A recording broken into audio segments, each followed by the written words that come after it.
So the Big Bang is basically the way we understand how everything started. Think of it as the universe's grand beginning when all potential became actual. From a scientific standpoint, it's the best explanation we have for how everything got going about 13.8 billion years ago. Back then, all of existence was squeezed into a super hot dense point called a singularity. Suddenly, space itself started expanding rapidly, not an explosion in empty space, but space stretching out. As it expanded, it cooled down, allowing particles to form atoms, which then clumped together to create stars, galaxies, and eventually planets, including ours. Evidence supporting this includes the redshift of galaxies, which shows they're moving away from us, and the cosmic microwave background radiation, like a faint echo of the universe's first moments.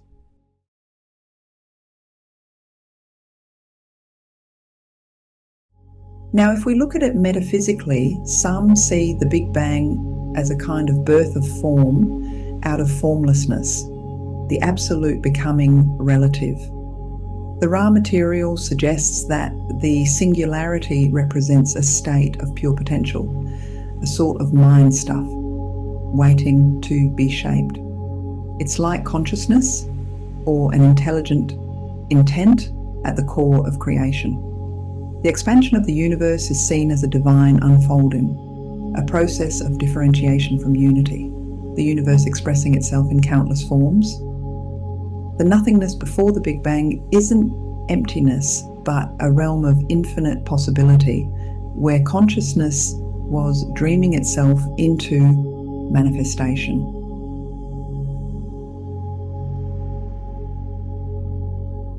Spiritually, many traditions see the Big Bang as the divine emanation, the moment when the divine spark sparked creation itself. The raw material describes this initial act as the Logos, or divine word, which set the vibrational patterning for everything to follow. In the Seth material, it's understood that consciousness creates through intention and belief. The Big Bang can be seen as the activation of divine intent, expressed across the fabric of space and time. Think of it as divine self-awareness igniting the universe. And as humans, we are all reflections or fragments of that divine source, stardust embodying the divine spark. Our spiritual journey is about remembering that connection and reconnecting with the infinite creative flow from which all emerged.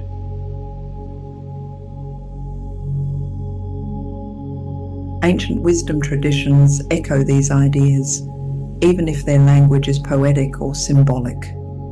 Hindu stories speak of a cosmic egg or the Brahmanic unity from which the universe unfurls, similar to the idea of a singular, undifferentiated source, Upanishads. The Greeks talked of the apeiron, the boundless, indefinite source from which all things arise.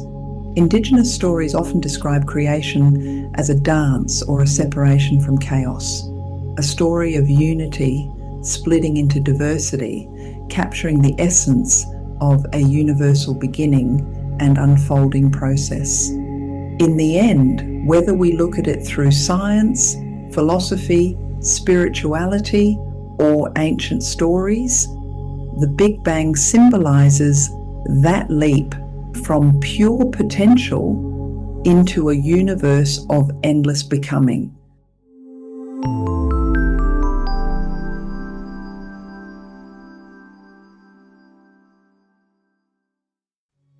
Okay, before we start really exploring the Big Bang summary, I want to just preface this, that the Big Bang, as we understand it, the 13.8 billion years ago, is not the only Big Bang that's ever happened, or a variation of that.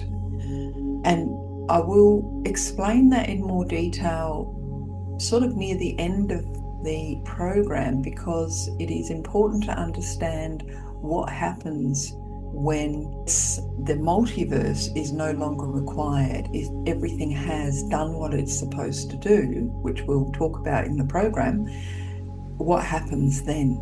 And it does go on. So basically everything gets collapsed and restarts again. But for now, we are just going to talk about the Big Bang that we know of. But I do just want to tweak your, or pique your interest, I guess, that the consciousness that has created this experience that we're having now, us, everything, has been around since forever. Actually, hasn't been a time when it hasn't been around. And therefore, we have been around forever. So the 13.8 billion years is this one cycle of many cycles of creation. So I think I want to start with probably the most obvious question. If we are, whether you look at the science point of view or the spiritual point of view or the metaphysical point of view or the ancient wisdom point of view, everybody is in agreement that there was a point of singularity where something was expressed from a very, very tiny, small point. So what was that very tiny, small point? And that is what I will describe as the source, because it is the source of our multiverse. Everything that we are aware of and so much more that we're not aware of comes from this one source. So what is this one source? And this one source is a value, an individuated unit of consciousness with a body of energy that has been given the free will to create whatever it wanted to create within a finite volume of itself. So the source is not infinite. So that means there is something other, that all there is, that the source is a part of, is residing in. And this other is what we call the absolute. So the absolute is infinite, it is omniscient, it's omnipotent, it's omnipresent, it is everywhere, it is everything. There is nothing that is not in, part of the absolute. What I'm going to explain here is what our traditional religions talk about God.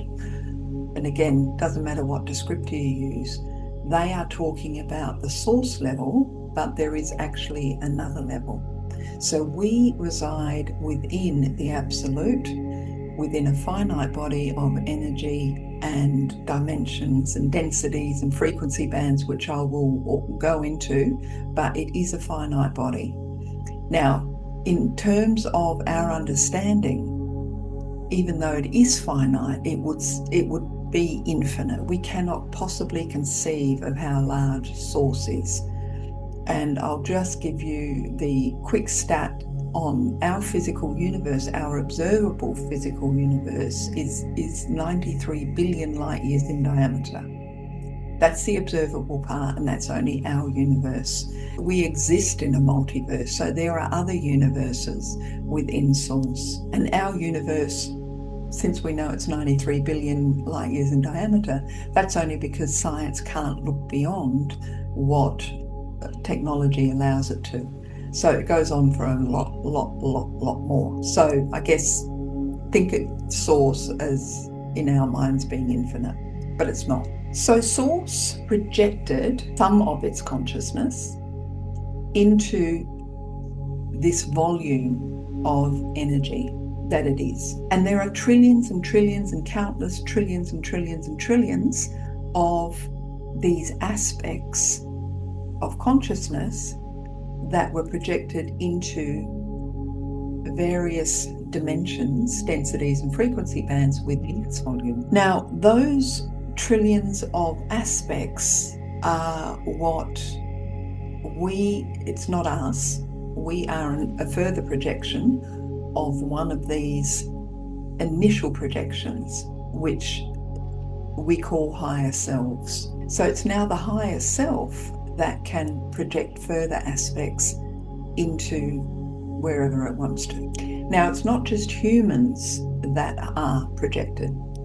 From the initial projection from Source, the consciousness that was expressed at that point, from the singularity to the multitudinous, that is what started creating the physical universe, which includes the galaxies, the stars, the celestial bodies, everything.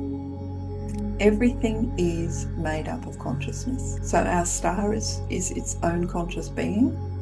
The galaxy is its own conscious being. Our planet is its own conscious being. And most of you would know Earth as Gaia. Gaia is consciousness.